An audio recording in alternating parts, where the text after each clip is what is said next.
Alright guys, we're going to be doing some contender or pretender here. Obviously, it's a pretty common term. Are these NFL teams truly contenders, or are they really just pretenders and not that great? We're going to be looking at a lot of bubble teams today, so we're not going to be looking at the top dogs, but we are going to still be looking at some good teams. Let's just start on it. So for this first off, we're starting with an AFC West team. The Denver Broncos, in my mind, though, are pretenders. Knowing they'll be the 6th or 7th seed, I don't think they'll be able to beat one of the better teams in the playoffs.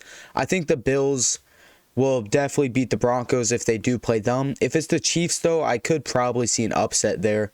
But when it comes to the Super Bowl, I'm not sure if the Broncos will be a contender for the Lombardi trophy. And as bright as the future looks, I just don't think the team is quite there yet. Obviously, this team has been one of the best units in the league. They have the best cornerback in the league, and they have who's probably shown to be a top 5 pass rusher in the league, and Nick Bonito. Obviously, that pick 6 against the Browns, and he does have the second most sacks in the league right now with 11. First one to do it for the Broncos since Von Miller and Bradley Chubb in the same year. I do think that this team is going to be pretty solid here in the future.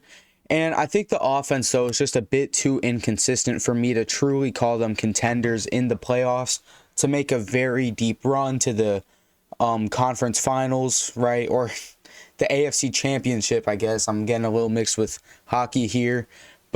Or even the Super Bowl. I just don't see this team making it that far, although they are my favorite team.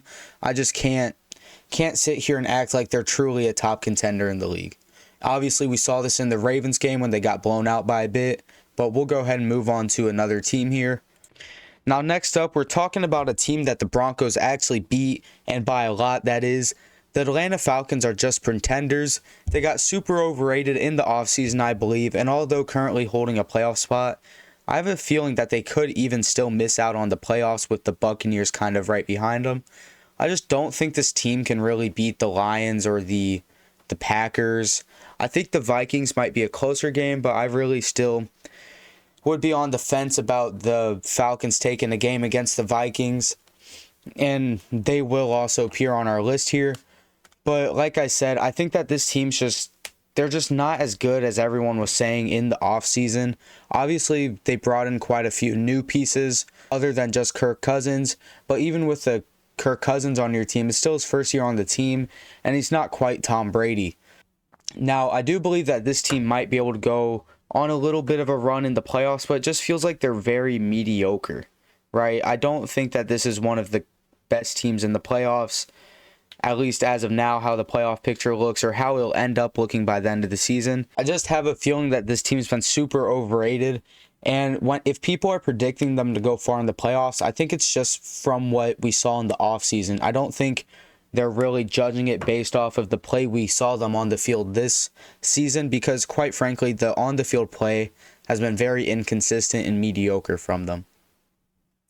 Moving on to the Chargers, I actually believe in them to be contenders even after the loss to Kansas City on Sunday Night Football. They have a strong defense and a run game which has been the backbone of many Super Bowl teams. Losing J.K. Dobbins for some time will definitely hurt this team's chances, but if he's back, ready, and healthy for the playoffs, I really do believe the Chargers can make a push. I will say one of their flaws, though, might be a little bit of consistency. Although they've been a super consistent team this year, it seems like injuries have kind of messed them up a bit. Now we're looking at Justin Herbert being out for some time. Maybe it might be a shorter injury. I'm not too sure yet. I don't think there's been many reports on it, at least from what I've seen. But I know J.K. Dobbins is out for a little longer, and we'll just have to wait and see how long Justin Herbert ends up being out for. But the Commanders next, they've seen some struggles recently. They're a bit in a slump, but are honestly now back to playing solid football.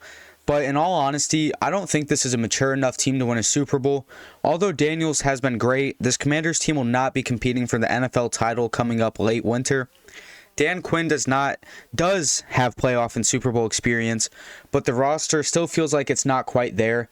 A lot of the guys on it are veterans. Obviously, quite a few of them might be looking for chips, but I just don't think that this team is good enough or has the skill to make a deep Super Bowl run, especially where in some spots they're a bit younger and maybe not fully matured into the best NFL players they can be.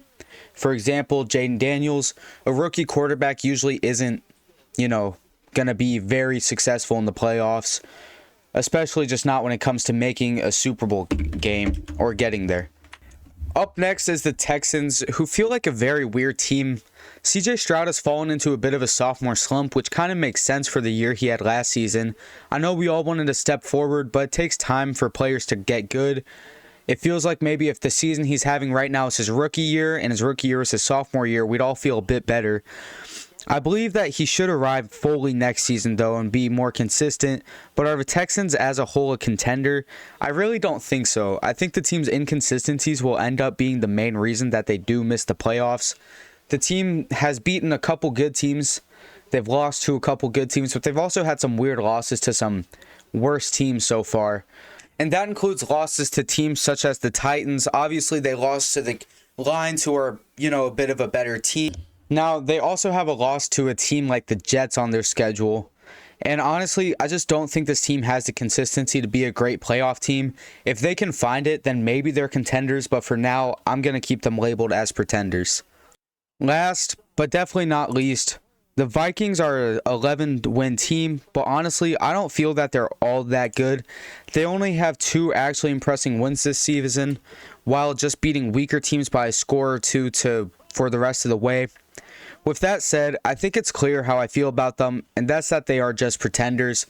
Obviously, the 11 wins is big, but in the NFC North, they're clearly not the best team, even in their division or conference. I think that Sam Darnold just might not be a guy who can take you too deep in the playoffs. As much as I really do like his comeback story and like Sam Darnold, I just don't think that he's quite that guy. Obviously, there's a reason that they drafted a quarterback in the draft, and we haven't seen him yet. But as far as I'm concerned, Sam Darnold just isn't the quarterback that'll take you to the promised land. Although this is a good defense, and I will say this probably is a good enough defense to win a Super Bowl. I just don't think that your quarterback play will be able to match it in the playoffs. So I hope you guys did enjoy this one. Come back for more. I'll see you guys in the next one, hopefully.